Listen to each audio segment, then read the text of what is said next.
todos, que esta seja realmente uma manhã de alegria, de esperança para todos nós, neste nosso momento de reflexão, de meditação, o Espírito em Foco, onde continuamos o trabalho de reflexão da obra Autodescobrimento, uma busca interior do Espírito Joana de Ângeles, retratando a psicologia transpessoal, que é a psicologia que envolve nossa relação conosco mesmo, com o nosso semelhante, com a vida que nos circunda. Dando sequência à reflexão da obra, estamos falando ainda sobre a insatisfação no campo das viciações mentais. Por que viciação mental? Porque a insatisfação ela é um processo consciente, ou seja, o espírito vivencia na sua realidade mental a questão da insatisfação, avaliando a sua vida, avaliando as situações que experimenta, ele autodeprecia-se e, por falta da coragem real para os enfrentamentos, então acredita-se vitimado por um destino, por uma má sorte que o leva a experimentar aqueles dissabores que ele está experimentando. E a Joana nos ajuda a corrigir essa ótica, Exatamente essa questão da autodepreciação é que nos leva a esse entendimento de que a nossa vida não é como nós gostaríamos, que a nossa vida é uma vida ruim e não atende às nossas expectativas. O problema é que as nossas expectativas espirituais, a maioria delas, estão sediadas ou enraizadas nas nossas paixões, nas viciações espirituais que nós trazemos de outros tempos, de outras encarnações, e essas viciações elas levam a gente a ter uma visão distorcida da existência. Porque mesmo que nós pudéssemos viver tudo aquilo que a gente imagina que fosse possível viver, dentro de tudo aquilo que a gente acredita ser o mais plausível para a gente se sentir bem, para a gente se sentir tranquilo, o que aconteceria depois de fruir todos esses benefícios? Nós voltaríamos ao tédio anterior do mesmo jeito. Porque o problema não está na falta dessa ou daquela vivência que nós gostaríamos de ter. O problema está nos sentimentos que nós possuímos. Porque a nossa vida está enraizada nos nossos sentimentos. É sobre eles que toda a construção da nossa existência se faz, sobre os nossos sentimentos. Se eles não forem nobres ou não forem bons, não importa o que esteja acontecendo conosco, embora experimentemos uma satisfação momentânea, imediata, por termos alguma vontade nossa tendo sido atendida, não significa que a partir daí continuaremos em paz, continuaremos felizes. Geralmente, sentimos já a apatia e mal-estar logo em seguida a ter fruído aquela experiência que nós gostaríamos. Em seguida, nós já sentimos já essa apatia.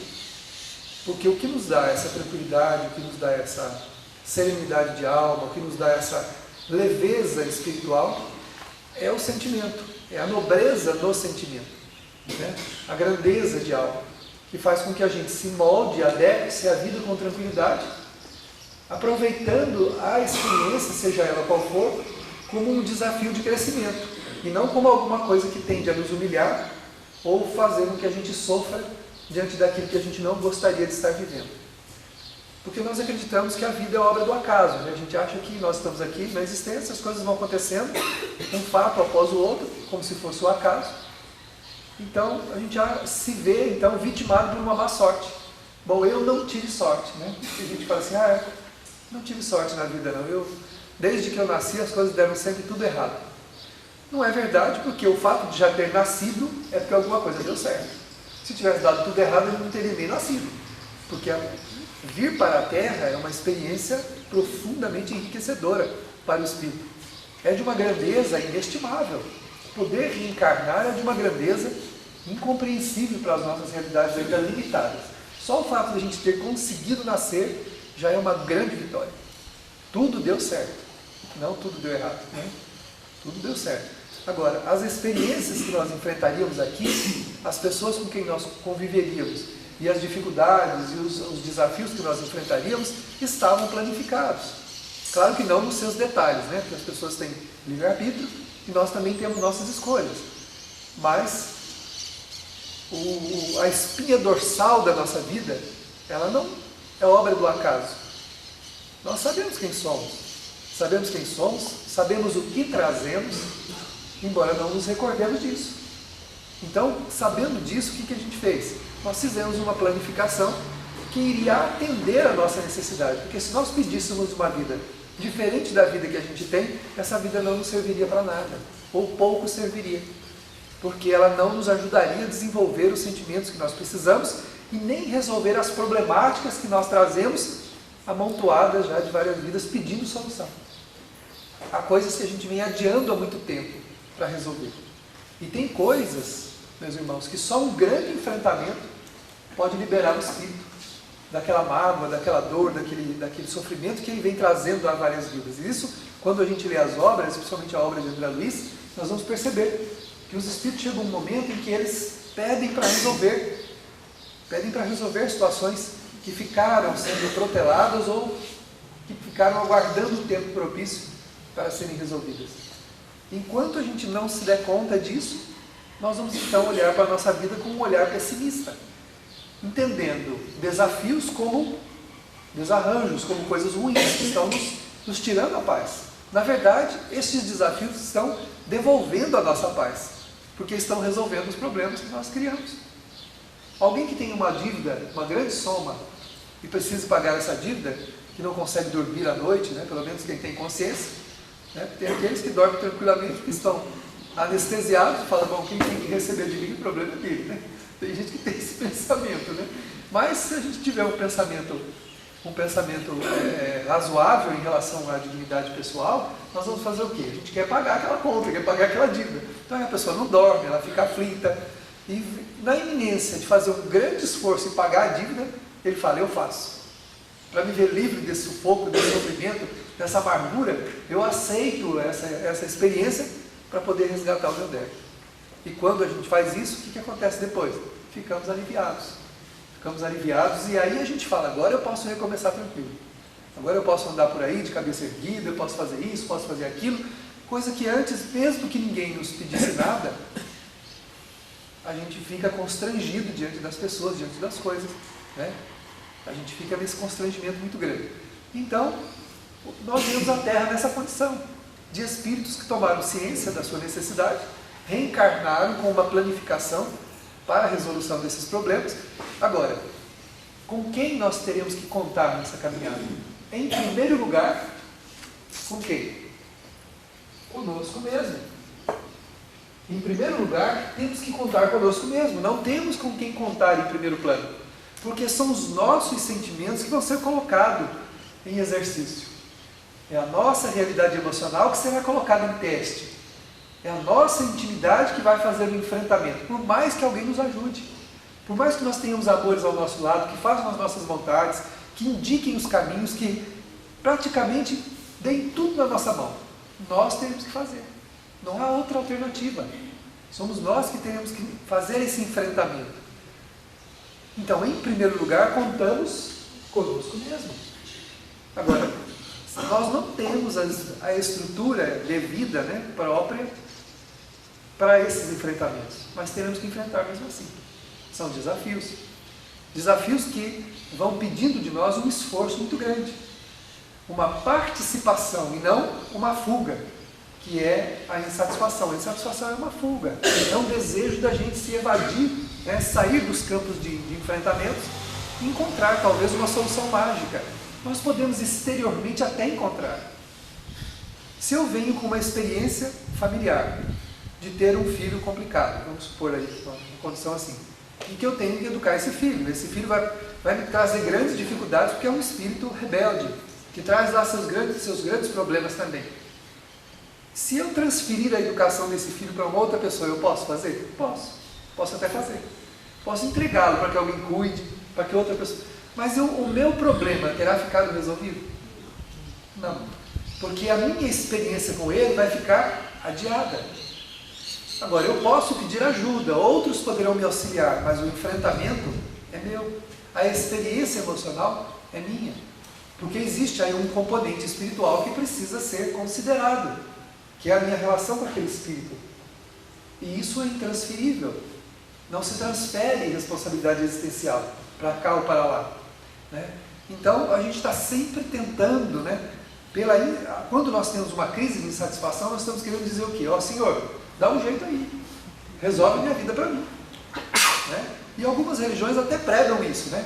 Basta que você se converta, basta que você acredite, basta que você faça que as coisas resolvem. Não, tranquilo, Deus resolve tudo para você, resolve.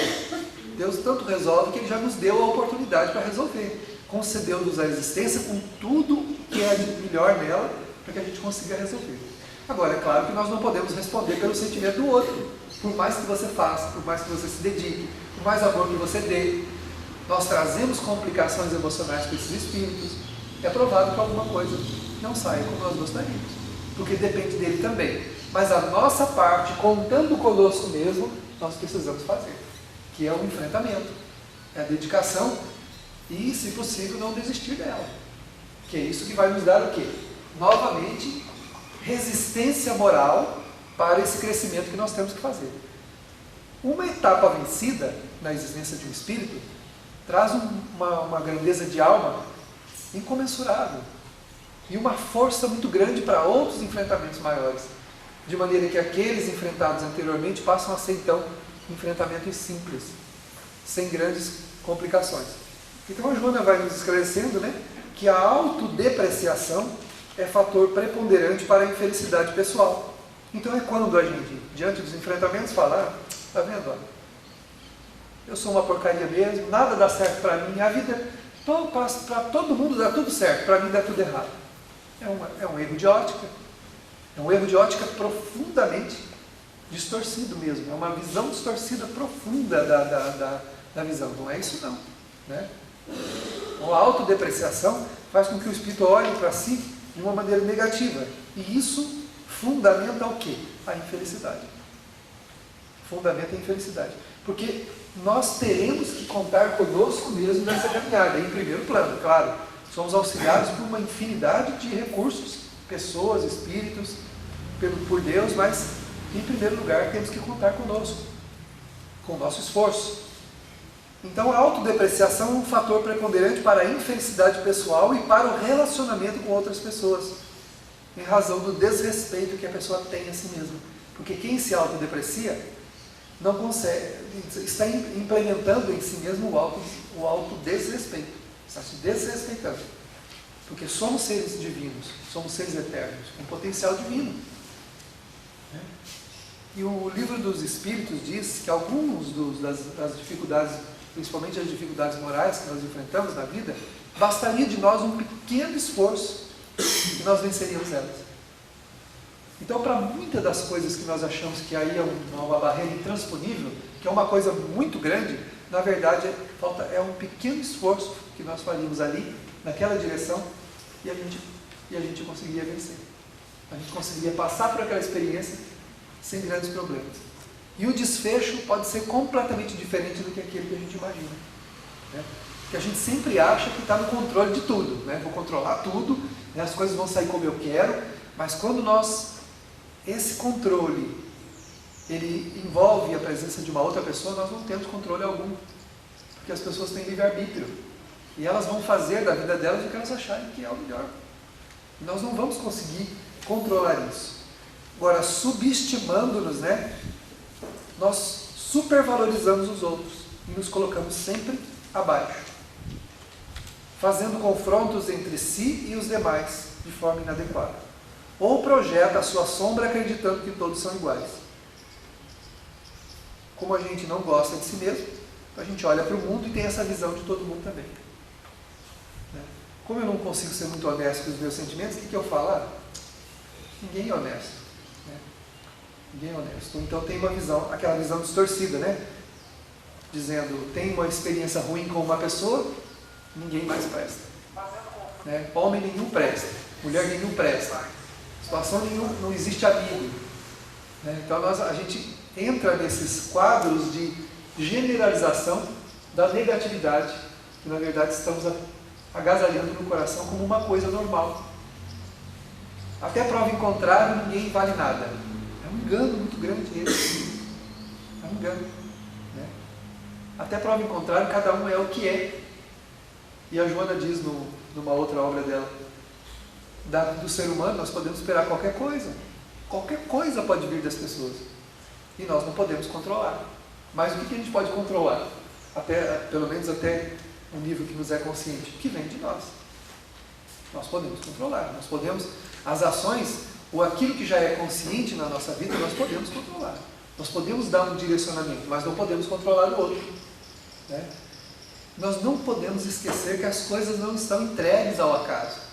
Às vezes naquilo que a gente está enxergando, que alguma coisa extremamente negativa vai acontecer, que tudo vai dar errado, que as coisas não vão caminhar se caminhar daquele jeito, existem cuidados que desconhecemos que estão sendo tomados ali, né? Que estão sendo implementados naquela estrada, naquela direção, que bastaria de nós o quê?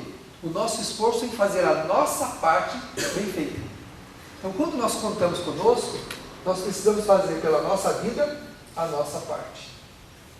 Nós estamos sempre achando que vai vir uma solução mágica de algum lugar.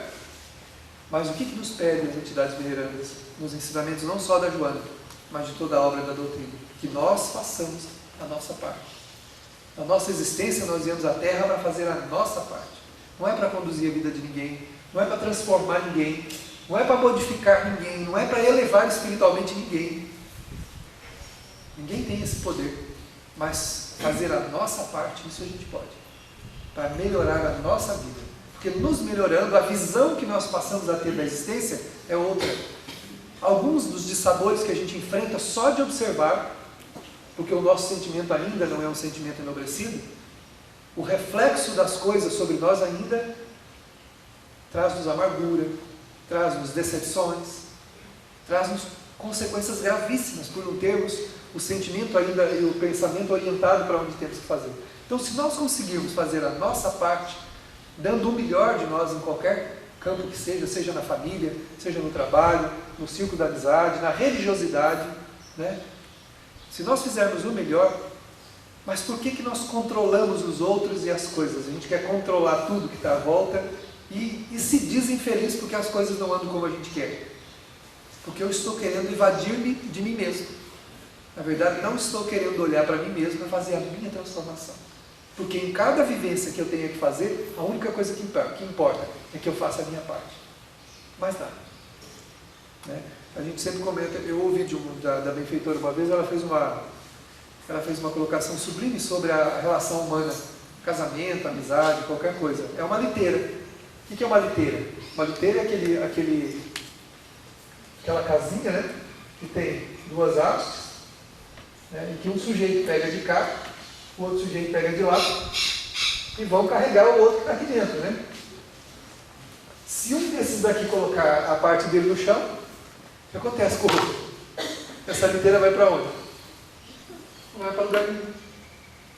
Os dois têm que carregar. Então, dessa caminhada, carregando a amizade, o casamento, a amizade, o trabalho, a religiosidade, disso aqui, o que eu posso fazer? Continuar só fazendo a minha parte. Fazendo a minha parte. Porque se um colocar no chão, o negócio não vai para lugar nenhum. Não é? Se alguém colocar, se um pegar os varais e soltar lá no chão, o outro não consegue levar isso para lugar nenhum. Pode até tentar arrastar isso por um tempo, como muitas vezes a gente tenta, né? Arrastar as coisas. Né? E aí a gente entra na contramão da lógica, alterando as programações que a gente tem, tentando fazer malabarismo para fazer as coisas darem certo. Então a gente quer controlar a vida do outro, aí submete-se a situações deprimentes. Quantas relações humanas onde a pessoa, para poder agradar a outra pessoa, se submete a situações deprimentes, que por um tempo funcionam, depois a pessoa vai se odiar por isso, porque a humilhação não leva ninguém a lugar nenhum. Colocar-se submisso a qualquer situação, humildade não é submissão, nem subserviência. O Espiritismo diz isso. Humildade é você saber posicionar-se na existência sem ferir a ninguém, respeitando a cada um do jeito que é, compreendendo cada um na sua posição. Mas não é aceitar o que é indigno que venha do outro para poder manter essa ou aquela posição. Isso é subserviência ou submissão. Isso não vai levar ninguém a lugar nenhum. Para manter a minha amizade, eu vou me submeter a situações degradantes, deprimentes, onde só eu faço, onde só eu me dedico, onde só eu... Isso funciona por um tempo. O que vai acontecer depois? Você vai se odiar por isso. Vai chegar um momento da sua vida que aquilo que poderia ser uma coisa boa, que é aquele relacionamento, aquela relação com a outra pessoa, passa a ser o quê? Uma coisa detestável. Você vai odiar a pessoa. Você vai detestar, porque ninguém cresce sendo submetido à situação humilhante, de humilhação, de autodepreciação. Porque aí a pessoa fala, tá vendo, ó, como eu não valho nada, eu tenho que me submeter, ó, tá vendo? As coisas nunca dão certo. Se eu não me submeter, as coisas não vão dar certo. Não é submeter-se. Né? Respeitar, sim. Eu não posso condicionar, eu não posso me ancorar no coração de ninguém, não posso me ancorar em situação nenhuma. Lembrar que a vida tem um curso natural, tranquilo, onde cada um vai fazendo a sua parte, né? Contando comigo mesmo e fazendo a minha parte, eu posso fazer com que uma coisa se torne muito boa para mim, embora possa não ser para outra pessoa. E eu não vou poder prender ninguém ao meu lado. Vou ter a grandeza de deixar as pessoas livres para decidirem o que elas quiserem decidir. Não vou me submeter à vontade delas, porque isso é subserviência. Isso não me traria grandeza nenhuma. Por outro lado, vou respeitá-las, amá-las do jeito que elas são. Oferecendo o quê? Em especial, o que nos ensinou Jesus na sua grandeza, não só pelas suas palavras. Oferecendo o meu exemplo. Se eu quero dizer que uma coisa é boa, eu posso exemplificar, fazendo aquilo que eu acho que é correto, aquilo que eu acho que é digno. E não me submetendo, né, como ela coloca aqui, no processo de autodepreciação, colocando-se sempre abaixo para que as coisas que eu vivo, que eu vivencio, dê certo. Se você arrastar uma situação de autodepreciação, de submissão, de autodeterioração da sua integridade, dos seus sentimentos, o que vai acontecer lá na frente? O tempo que você caminhou naquela direção é um tempo aflitivo, é um tempo doloroso, onde você vai lamentar muito o que fez. Né? E o que é pior, trazendo o agravante de complicar mais ainda a sua situação com a pessoa, porque você pode passar a odiá-la. Aí a gente diz assim, porque você me usou, mas não foi a pessoa que te usou, ou me usou, fui eu que me submeti. Fui eu que aceitei essa submissão a título de querer prender a qualquer custo a atenção, a consideração que os outros têm por mim. Né? A benfeitora nos disse uma vez, uma colocação muito sublime, a maior vaidade que nós podemos guardar nesse mundo é aquela de querer ser cultuado no coração dos outros. Porque faltando-nos valores para nos mantermos em paz e felizes com a própria vida, a gente quer que os outros nos vejam com bons olhos. Isso não é importante. A forma como cada um nos vê não é importante para nós. Mas a maneira como nós enxergamos a todos, aí sim. Se eu enxergar a todos com compreensão, com respeito, com dignidade, não importa o que eles façam ou deixem de fazer, isso vai me fazer bem. Agora, ser amado, respeitado, considerado, né, isso é um problema de quem convive comigo. Vai me fazer bem, claro, é confortável conviver perto de pessoas que nos trazem bem-estar, que cuidam da gente, que fazem coisas boas para a gente. É confortável, mas emocionalmente, o que vai nos fazer bem verdadeiramente é o sentimento que nós desenvolvemos com a nossa doação e não com aquilo que a gente está recebendo. Na oração atribuída a Francisco de Assis, ele fala, é dando que se recebe, é perdoando que se é perdoado, compreendendo que se é compreendido. Então, quando eu faço, eu cresço, eu me engrandeço. Quando eu recebo, é apenas um estado de conforto momentâneo, imediato, que me dá tranquilidade para caminhar na existência. Que bom que Deus, na sua bondade, colocou pessoas amáveis ao nosso lado. Colocou também aqueles com quem a gente tem problema. Nós temos que resolver. Então nós vamos encontrar problemas nessa caminhada. Mas colocou muita coisa para nos ajudar. Pessoas que nos amam verdadeiramente, que gostam da gente, que tornam essa caminhada mais fácil. Mas são as minhas decisões, são as minhas lutas, é a minha parte que vai me dar a serenidade que eu estou procurando. Eu já vi gente reclamar em entrevistas que sempre teve uma vida atribulada. E aí a espiritualidade pergunta, e o que há de especial nisso? Em ter tido uma vida atribulada? O que é que tem de especial?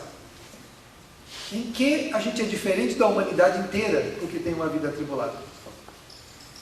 cheio de tribulações, de desafios, os Espíritos perguntam, mas o que você tem de novidade para falar? A gente não pode reproduzir tudo que eles falam, porque se pudesse, na hora da entrevista, teria que perguntar para a pessoa, mas conta uma novidade, diz uma coisa diferente. Você tem uma vida atribulada? Mas a humanidade inteira tem. Nenhum espírito está aqui na Terra em condição diferenciada do outro. Todos trazemos dramas. Somos almas imperfeitas. Temos comprometimentos que nós criamos nas relações passadas com as pessoas. E onde nós vamos encontrar essas pessoas? Na atual reencarnação. Aqueles que a gente desrespeitou, aqueles que a gente foi desonesto, aqueles que a gente mentiu, traiu, aqueles que nos amaram e a gente pouca coisa deu, que hoje nos cobram. É aquela pessoa que você faz tudo por ela e nunca está bom. Não é? Não tem gente assim? E como tem? Muita gente, às vezes em família, filhos, marido, esposa, irmãos, amigos. Você vira do avesso e a pessoa fala, nossa, você não faz nada por mim, hein? Eu já vi um menino que a gente percebe que o filho e a mãe são comparsas. Você percebe claramente quando é, porque a mãe dá um jeito de desculpar tudo que ele faz, de dar um jeito em todas as situações dele, ela está sempre ajeitando. E ele virar para ela e falar assim, mãe, você não faz nada por mim, hein? Aí vem, como diz o caipira, vem na goela para falar, mas eu não sou dono da verdade, eu não falei nada, né? Fiquei escutando. Como não faz nada por ele? Ela só faz por ele. Os outros, leva o menino na escola, faz um monte de coisa para ele, os outros se viram sozinhos, faz um monte de atividade sozinho. Aquele que é mais cuidado, que é mais atendido, é o que mais exige dela. Onde esse processo iniciou? Lá atrás. Nós trazemos relações complicadas com as pessoas, mas também trazemos muitos amores. Quantas criaturas que nos amam à nossa volta, na condição de amigos, de familiares, de afetos, que facilitam essa caminhada. Muita gente. Muita gente. Então a nossa vida é igual a de todo mundo. Está no Evangelho segundo o Espiritismo que todos nós na Terra carregamos o nosso quinhão de bênçãos, mas também de amarguras. Todos carregamos as duas coisas. Nós trazemos a parte onde nós trabalhamos e edificamos, mas também trazemos aquilo que nós não edificamos e até complicamos. Que nós precisamos dar uma solução para essas situações. Estamos lá. Então, olhar para a vida e dizer que nós só temos tribulações, isso não é novidade.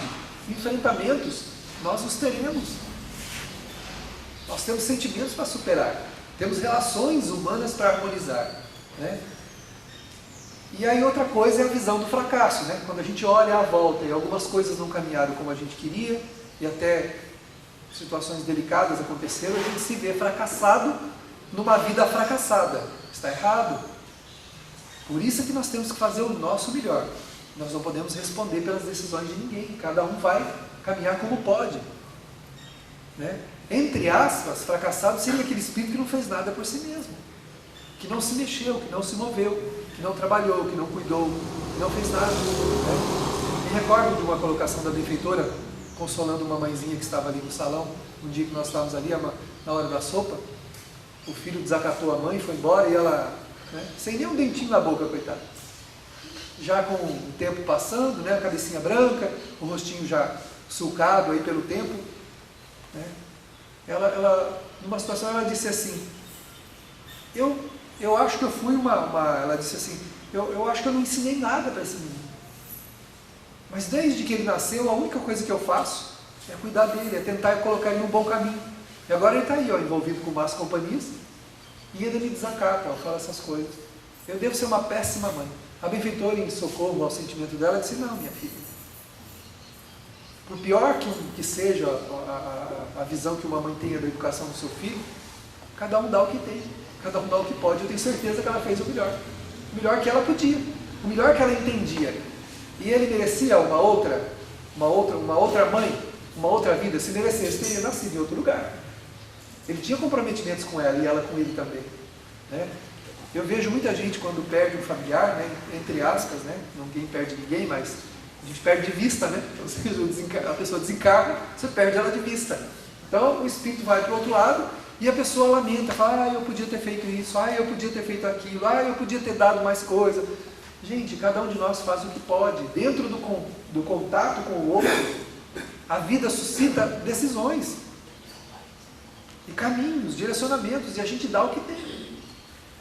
Aí depois que passa, a gente começa a refletir do que podia ou não podia. Cada um fez o que podia. Se a gente soubesse que o outro ia desencarnar em tal época, que isso não ia ajudar em nada, porque a gente ia fazer o quê? Cobrir o outro de cuidados, fazer artificialmente alguma coisa, para poder fazer tudo que a gente pudesse enquanto a pessoa estava aqui. A vida, ela é uma sucessão de fatos, uma sucessão de decisões, uma sucessão de atitudes, que vão ficando gravados na essência da alma. Não é importante o quanto a gente fez, mas a experiência que nós tivemos com cada um. Agora, conscientes dessa realidade, nós temos que fazer o quê? Contamos conosco mesmo para fazer a nossa parte. Não é para fazer a parte do outro. Então ninguém educa ninguém, ninguém direciona ninguém. A gente vive com o outro uma experiência individual. Cada um tem a sua. Nós caminhamos ao lado, né? Ninguém caminha encavalado nas costas do outro, né? Eu vou carregar você. Mesmo que fisicamente isso aconteça, espiritualmente não aconteceu. Se nós nos colocarmos na dependência de alguém por uma vida inteira, nós não saímos do lugar. Essa pessoa não nos levou a lugar nenhum. Porque as minhas decisões, são as minhas atitudes que vão fazer com que eu caminhe. Vocês acreditam que as pessoas que caminharam do lado de Chico Xavier chegaram ao mesmo nível de grandeza que ele? Todas as pessoas? Não. Provavelmente alguns não saíram do lugar. Porque achavam bonito a vida do Chico. Maravilhosa a vida do Chico. A presença dele. É muito agradável conviver com pessoas boas, com certeza. Conviver do lado de alguém, de uma pessoa boa, traz suavidade para a alma, traz descanso para o espírito, mas não resolve a problemática de ninguém. Se nós não imitarmos o outro, não procurarmos vivenciar o que ele vive, não teremos a paz que ele tem. Poderemos ter um conforto da presença do outro, mas não a paz que ele tem. Nossa, você tem uma paz que eu invejo tanto, então trabalhe para tê-la. A gente diz, eu queria ter a paz que fulano tem. Não, não queria não, mas se quisesse, teria. Né? Então eu tenho que trabalhar para ter aquela paz. Eu tenho que trabalhar para ter aquele conforto espiritual que eu entendo que a outra pessoa tem. O fato de caminhar do lado, ou junto, agarrado em cima, não vai mudar, não vai fazer nada. A mãe carrega o filho 9 meses no ventre. Depois mais um bom tempo no colo. Né? Um bom tempo no colo. Depois eles são pequenininhos, anda, já corre para lá, colo, ainda quer colo. Né? Depois grande quer colo de novo. Não tem jeito, a vida inteira, né? É colo. Vai lá no colo da mamãe, no colo do papai. Mas esse amparo na caminhada, ele não acrescenta nada para o espírito. Eu tenho que aproveitar todo esse carinho, todo esse amor, toda essa proteção e fazer a minha parte, né? Fazer a nossa parte. É a única coisa que vai nos dar aquela serenidade que a gente enxerga em quem tem. Aquela serenidade, aquela tranquilidade, né? Aquela sensação do dever cumprido, de que a gente fez tudo o que podia. Não fez nada de especial, nem nada grandioso, mas fez tudo o que podia. É isso que os espíritos venerados ensinam para a gente, que o espiritismo ensina. A gente não tem que nessa vida ser o melhor, mas fazer o melhor que a gente puder, naquilo que a gente estiver fazendo. Não cultivar remorsos, né? O arrependimento é muito bom. Se a gente se enganou, a gente se arrepende, verifica a caminhada que precisa tomar, mas guardar remorso não. Ficar remoendo as coisas, né? A própria palavra diz remoendo, guardando aquilo, ruminando, né? No sentido bem figurado mesmo, né? Ficar ruminando aquilo como se fosse uma coisa que a gente tem que ficar sofrendo com aquilo. Não. Os fatos precisam ficar para trás. As páginas da vida precisam ser viradas. Eu tenho que escrever uma nova página. Vira. Em 1932 as coisas não deram muito certo. Pois é, mas nós estamos em 2015, terminando já. Eu estou preso em 1932. Gente, quantos anos se passaram em 1932? Aí tem um problema. Como é que eu vou virar todas essas páginas de 1932 até 2015 agora de uma vez só? Não viro. Porque as páginas precisam ser e sendo viradas, né? A história não foi boa, vou escrever uma outra melhor.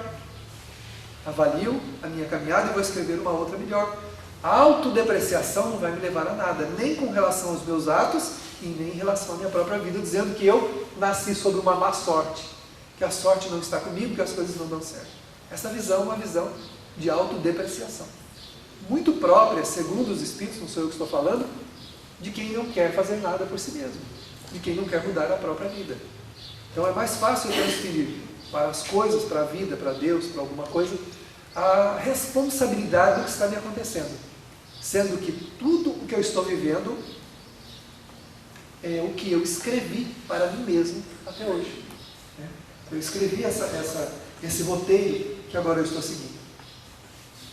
Então, nesse caso da autodepreciação, o critério é de que jeito? E a avaliação? Distorcida.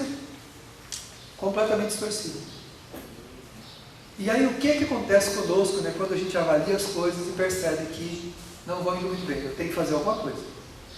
Quando tal ocorre, pensa-se em viajar, mudar de trabalho, acabar com o casamento, ou casar-se, né, conforme o caso, variar os relacionamentos sociais. Então a gente começa a tomar providência fora, né? Bom, acho que se eu acabar com esse casamento meu aqui, vou arrumar um casamento melhor, né? Minha vida não está dando, acho que eu preciso casar, né? Como eu falei para vocês, uma história que eu contei, uma moça, que é amiga minha, que viveu 5 anos atrás de um rapaz querendo casar com ele a qualquer custo. No fim ele se cansou e casou com ela. Aceitou o casamento. Sumiram. 5 anos depois aparece a em Jales com uma menininha, com um menininho, acho que é um menininho pequenininho, dizendo assim, casei com o diabo. Como assim? Você ficou 5 anos atrás do rapaz, agora casou com o diabo? Casei com o diabo. Pelo amor de Deus, ele quase acabou com a minha vida. Quase me destruiu. Pois é, minha filha, você achou que a solução para a sua vida era casar? Como ele fala aqui, um quer acabar com o casamento, o outro quer casar, para achar a solução. E aí, encana, né? Encana com alguém, tem que ser. Sabe, o Ivan de Albuquerque, o espírito Ivan de Albuquerque, ele diz assim, quando a vida está te mostrando antes, é porque está te dando o direito de escolher. Todo mundo está vendo que a figura não é boa, que as coisas não, né? Não, eu vou mudar ele, eu vou mudar ela, né? Não, as coisas vão dar certo, e tá bom. Né? Pois é. A vida está dando direito de escolha, porque quando não tem direito de escolha, a vida coloca um óculos cor-de-rosa nos dois, né? Sapo vira princesa, né? E sapa vira princesa e sapo vira príncipe. Aí a pessoa olha, está tudo lindo, maravilhoso, aí com 7 anos de casado, com 3 filhos. 7 anos de casado, 3 filhos. Aí cai as escamas dos olhos, o óculos é retirado, ele olha para o lado e fala, com isso que eu casei? Ele falou, casou-se. Casou-se muito bem, com quem precisava. Se não colocar o óculos cor-de-rosa, vai casar que jeito? Né? Já viram o filme Dormindo com o Inimigo? É por aí. Né? Nós precisamos amar os nossos irmãos. E o cônjuge, o filho, o amigo, o irmão de caminhada nada mais é do que quem? São nossos irmãos, com quem nós temos que nos harmonizar. Agora, depois, daqui mais à frente, nós temos que nos harmonizar. Então a gente nasce com as necessidades e vai encontrando essas necessidades do caminho. Né? Agora tem algumas coisas que não precisaria passar. Né? Então o nosso orgulho, a nossa vaidade, a nossa teimosia, que faz com que a gente embarque em algumas dessas viagens aí que acabam nos trazendo grandes sabores, né? Mas por deixar que as nossas paixões controlem a nossa vida. Né? Uma pessoa ambiciosa, por exemplo. Vou arrumar uma pessoa bem financeiramente para me casar. Pois é. A programação não era essa. Era encontrar uma outra pessoa que vai construir uma vida junto com você, trabalhando, para receber 3 filhos deseducados do passado, que estavam acostumados com a boa vida lá, e se arrebentaram por causa dessa boa vida. Agora, vocês dois iam pedir uma vida modesta e receber esses 3 filhos para viver modestamente, dignamente. Não seria uma vida difícil, mas seria uma vida modesta, uma vida mais simples. Aí a pessoa fala assim, eu quero me dar bem. E sai a caça. Né? Aí aparece o grande amor da sua vida, a pessoa fala assim, esse eu não quero não, esse é pobre. Ou esse não tem o que eu queria. Então eu vou achar, né? Vou achar o móvel dos meus desejos. Aí encontro os acidentes de percurso. Alguns dos desencontros do passado aparecem de novo. E aí a saga continua, né? De sofrimento, de dificuldades que o espírito enfrenta. São escolhas errôneas, né? Motivadas por quê? Por ambições, por paixões. Que se a gente não for educando o nosso sentimento, a gente vai se submetendo a essas paixões, né? E vai se perdendo no caminho. O problema, no entanto, não se encontra nos outros, mas no próprio indivíduo. Nele enraizado. Esse é o problema. A maior dificuldade daquilo, a maior parte dos problemas que nós enfrentamos, as nossas dificuldades estão enraizadas em nós, né? Ah, mas foi o fulano que fez alguma coisa indevida comigo. Pois é, mas o mal que te atraiu, o mal que atraiu ele para a tua vida está enraizado em você, está enraizado em mim. Ninguém passa por experiência que não precisa.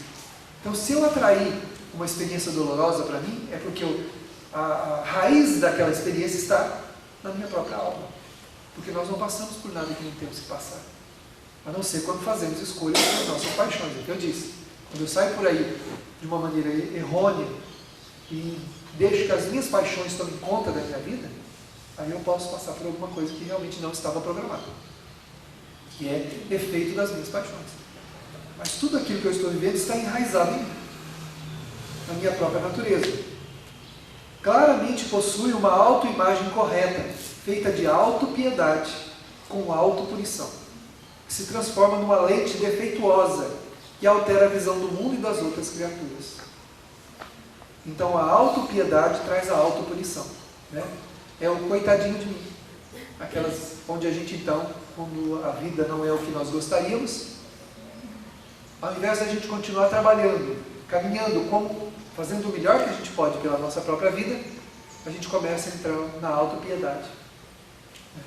E a autopiedade é o posicionamento da vítima, né? Há poucos dias agora eu vi um amigo dizer isso. Estou cansado da minha vida. É sempre a mesma coisa, nada dá certo. E eu disse a ele, olha a autopiedade. Cuidado com a autopiedade. Você está se sentenciando pela autopiedade. Quando você está falando assim, nada dá certo, você está dizendo o que para a vida? Não é para dar nada certo. Entendeu? Eu preciso sofrer, está vendo? Não dá certo, as coisas não caminham. Essa autopiedade coloca a gente nesse trânsito da vida. De nada dá certo. Nós irradiamos em torno de nós o que pensamos e o que sentimos. Irradiamos. A gente irradia. Eu já vi gente com um resfriado num verdadeiro tormento. E vi gente com doenças degenerativas sorrindo, felizes. Tendo uma vida, aproveitando cada minuto da sua existência. Para crescer, para poder caminhar. Feliz.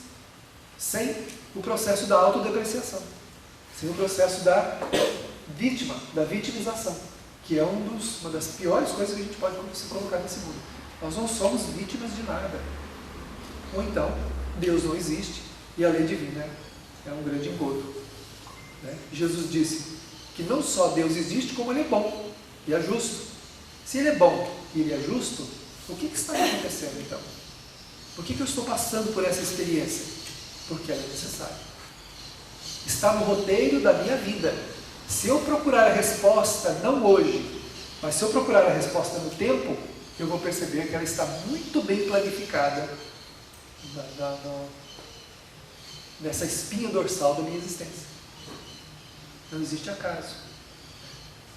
Então a posição de vítima, ela é horrível, porque traz a autopiedade. E a pessoa que tem autopiedade não faz nada por si mesma. E até acha que tem que sofrer mesmo. Mas está vendo? Eu não devo valer nada, eu devo ser uma porcaria tão grande que nada dá certo para mim. Então a pessoa ela se acomoda naquele processo e irradia esses vapores mortíficos, né, de vibrações que ficam acentuando a negatividade à sua volta e a pessoa tem uma visão errada da vida. Não consegue ver nada. É aquelas pessoas que quando olham para os outros, está sempre esperando que vai vir dali alguma coisa ruim. Está sempre esperando que vai vir dos outros alguma coisa ruim. Que toda experiência humana é frustrante, desgastante e não serve para nada.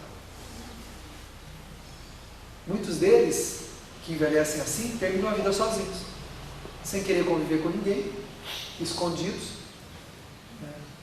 Ranzinzas, enfiado num sofá em algum lugar, com o controle da televisão, passando 40 canal, né? Compra uma assinatura de canal pago, né? Com 300 canais, e fica lá, o dia inteiro, passando os canais, mudando de canal, acabou.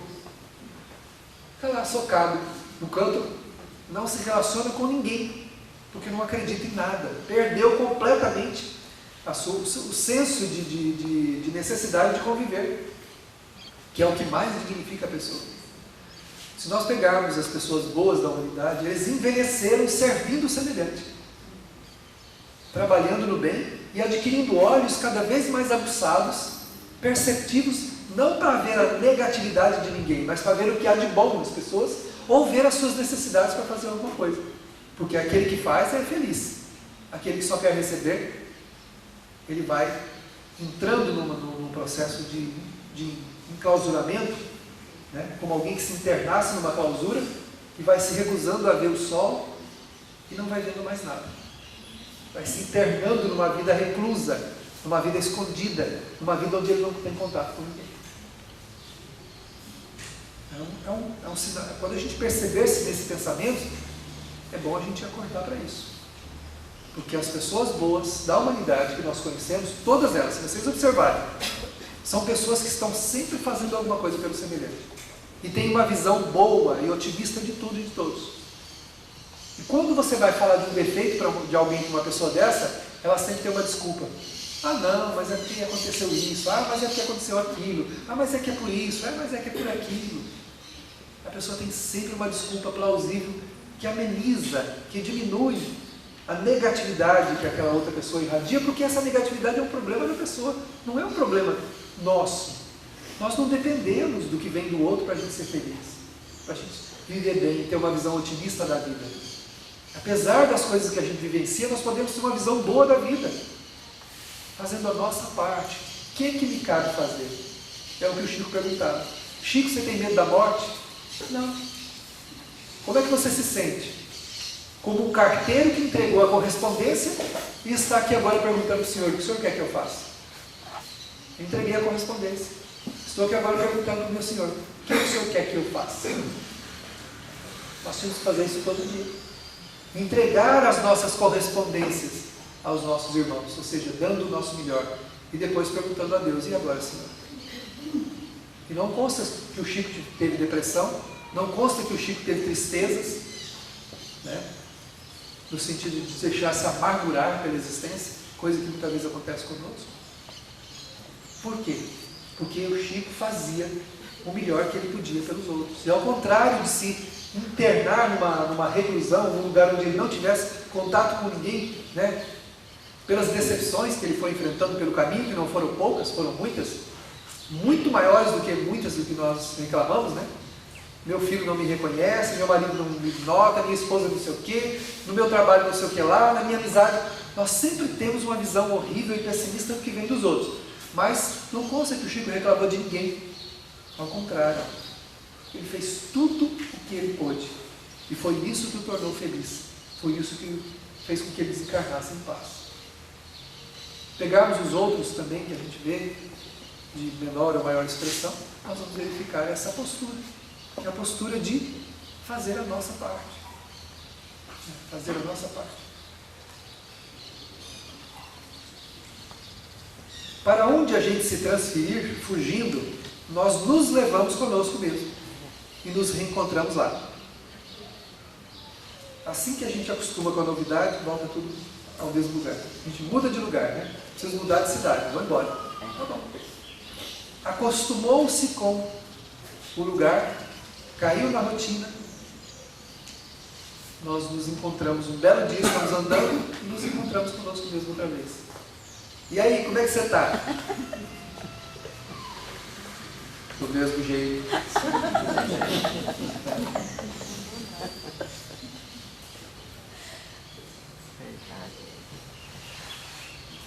Tem nos trabalhos, né, de todo mundo, mundo deve ter sempre pessoas engraçadas, ou situações engraçadas. Tem pessoas do meu trabalho que elas foram apelidadas de azedos. Em qualquer momento que você olha para a pessoa para cumprimentar, e aí? Tudo bem? Bom dia, só se for para você.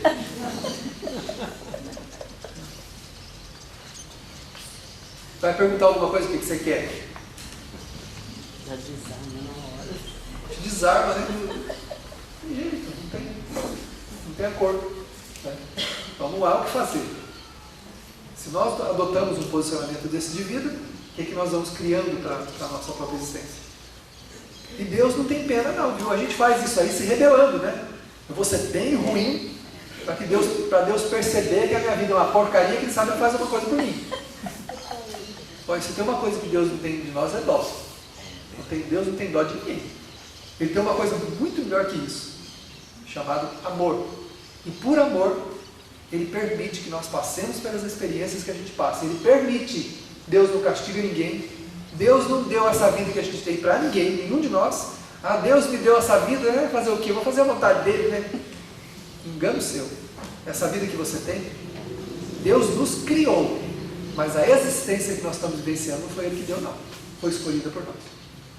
Ela foi planificada, está lá no livro dos Espíritos. Vós mesmos escolhestes o gênero de prova que deveis enfrentar. Vós mesmos. No Evangelho segundo o Espiritismo também.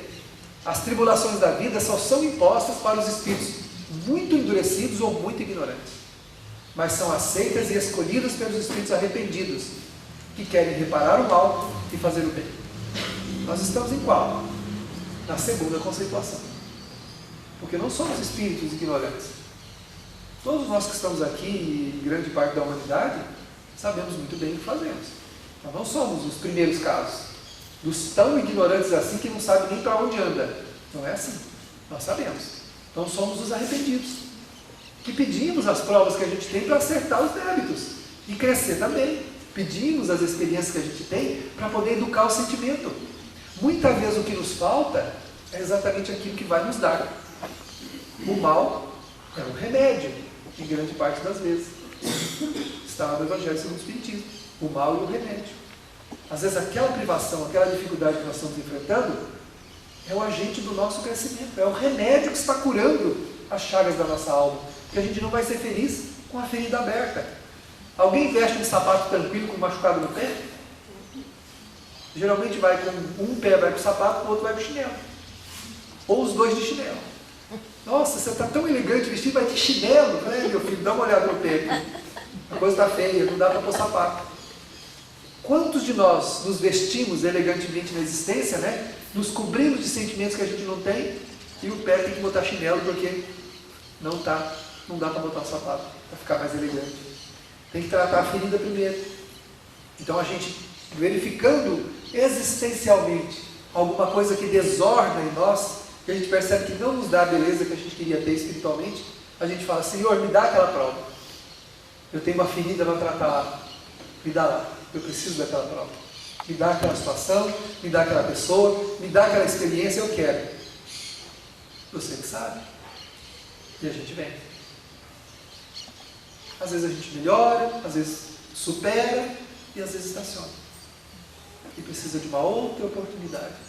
Quando a gente lamenta, quando a gente blasfêmia, quando a gente entra em quadros de revolta, quando nós nos desistimos da própria vida, entramos no processo da vitimização, nós estamos dizendo a lei divina, eu não quero a prova. E Deus fala, então tá bom, você que sabe. Aí chega do outro lado, a gente faz uma avaliação e fala, ai meu Deus do céu, era só ter me esforçado um pouquinho, né? Não era tão difícil assim aguentar a cajibrilda, né? Era tão fácil, era só ter um pouquinho de paciência. Tá certo que era ter um pouquinho de educação, tá certo que era mais grossa do que, né? Do que as pedras toscas mas era só ter aguentado um pouquinho, né? Podia ter suportado meu filho, né? Ter dado um direcionamento melhor para ele, mas me dava uma raiva dele danada, né? Porque já vem com um passado complicado, né? Com a dificuldade, né? Podia ter corrido menos atrás de recursos materiais, mas também, né? Eu queria ter uma vida diferente da minha. Tá bom, já tinha uma vida diferente. Cada um de nós já tem o que precisa. A gente pode melhorar? Pode. Mas não pode viver só em função disso. Mas não pode viver em função da nossa ambição. Nós temos que viver. E tudo deve caminhar junto. A nossa vida ela tem vários departamentos. Nós não podemos só trabalhar para juntar coisas. Ou negligenciar o trabalho completamente. Nós temos que conviver com as pessoas. Temos que trabalhar. Temos que treinar compreensão, perdão, paciência, entendimento. Há muita coisa para ser treinada e exercitada numa existência, que exige muito de nós. Mas por ilusão a gente pode se prender numa coisa e ficar ali, né? Preso no problema, na dificuldade, e não deixar as coisas passarem, né? Não deixar as coisas caminharem. Então a Joana diz que o fundamento não é mudar de atividade profissional, embora a gente possa. Não é alterar a vida social, embora a gente possa. Talvez essas atitudes possam contribuir para um despertamento interior, que é difícil. O essencial é coragem para enfrentar-se. Eu preciso ter coragem para enfrentar a minha vida. Não. Preciso ter coragem para enfrentar-se. A vida é fácil. O problema é enfrentar-se. A dificuldade que nós encontramos na vida não é na vida, é em nós. Porque tem pessoas que têm muito mais dificuldades que a gente e caminham a passos largos. E a gente se detém numa coisa pequena, no problema com alguém, na dificuldade com alguém. Se tem uma obra como essa aqui, e eu quero trabalhar nessa obra, se eu arrumar um problema com alguém, o que acontece comigo? Eu deixo a obra toda de lado e vou viver o meu problema com a pessoa. E aí eu não consigo trabalhar, não consigo desenvolver os meus sentimentos, não consigo progredir porque fico preso na atitude da pessoa. Na atitude do dirigente, na atitude do companheiro de trabalho. Isso é em todos os lugares da nossa vida. A gente se prende àquela atitude e a obra, que é o mais importante, fica secundária. No casamento, a pessoa fica mais importante do que a instituição, que deve ser preservada para que as relações ali dentro deem certo e caminhem bem. Então eu me prendo na atitude de uma pessoa e toda a instituição, família, fica perdida. Eu não consigo fazer mais nada. Não consigo caminhar, não consigo desenvolver os meus sentimentos. Então é preciso verificar o que a tarefa está me pedindo, para que eu não me prenda em alguma negatividade que o meu sentimento identifica e fique aprisionado ali, e não cresça. Quanta gente abandona trabalhos, abandona obras inteiras, abandona compromissos, porque não soube lidar com o seu sentimento na administração da sua convivência, naquele compromisso que estava. E aí a obra, o trabalho, o desafio fica em segundo plano, e o meu orgulho, a minha vaidade fica em primeiro lugar. E eu deixo então para trás o benefício que eu podia estar prestando. Será que não vale a pena eu desculpar, perdoar, compreender, deixar para lá uma situaçãozinha que acontece, para que eu possa realizar o trabalho que é mais importante do que isso? Dá para fazer. Dá sim. Ouvi alguma coisa que eu não gostaria de ter ouvido? Deixa para lá. O Evangelho segundo o Espiritismo diz que a gente precisa aprender a compreender as bocas que estão acostumadas a escarnecer, a dizer coisa que não deve. Tem pessoa que está acostumada, ela se habituou a falar o que não deve, ela se habituou àquele comportamento negativo da sua conduta, e não somos nós que vamos mudar ela. E se nós paralisarmos a nossa vida, deixarmos de trabalhar, fugirmos da nossa experiência por causa dele, o que vai acontecer conosco?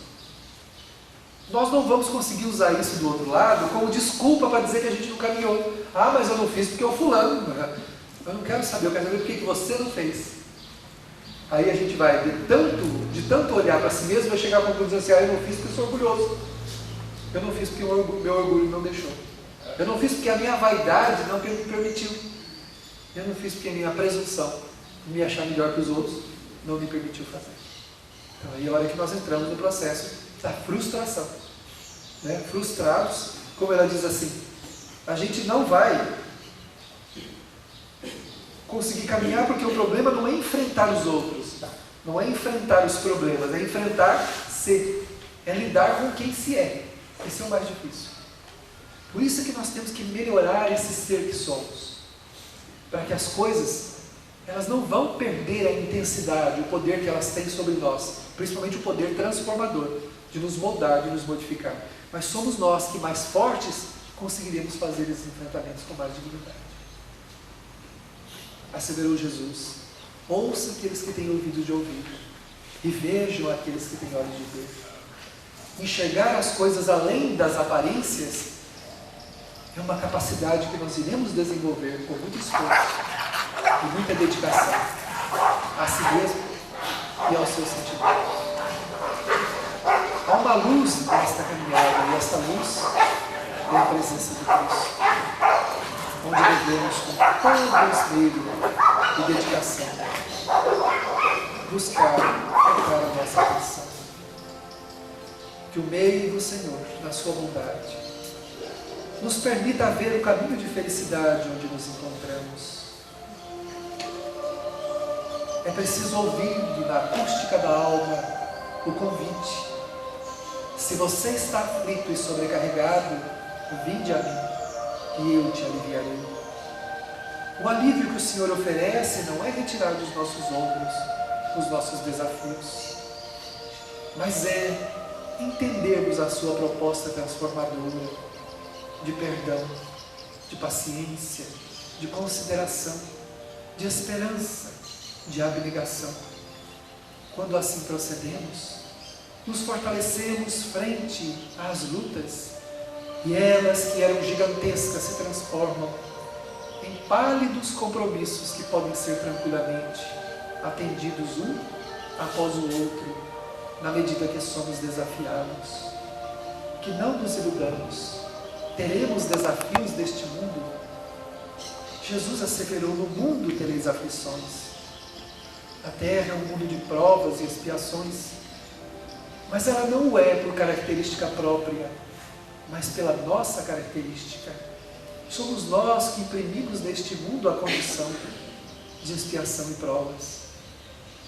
Este mundo que aguarda os nossos esforços para outra e mais nobre classificação espiritual. Que o Senhor nos abençoe nesta manhã feliz, trazendo-nos a oportunidade do autoencontro, de verificarmos em nós quais sentimentos necessitam mais da nossa atenção. Devemos tomá-los um a um, e dando um direcionamento nobre e elevado, conseguiremos sentir a vida com muito mais suavidade e paz. A prática do bem, do amor, da caridade é modeladora. Aceitemo-las como agentes colaboradores de nossa edificação espiritual.